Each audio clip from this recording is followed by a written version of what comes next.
TKP yang dikira pengeboman, depannya asrama Brimob.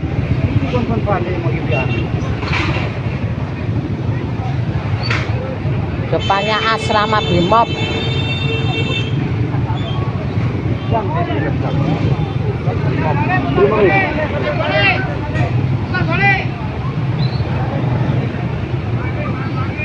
Lokasi macet.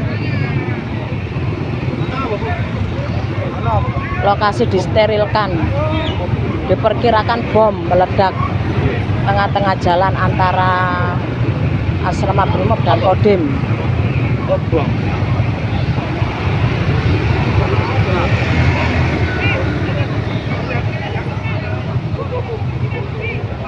Bahan korban,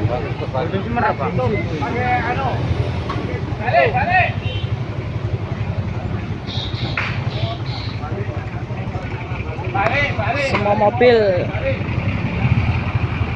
disuruh kembali sama petugas.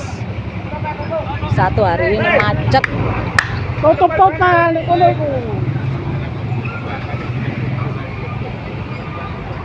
Ayo, bakul, ayo, balik semua. Macet total.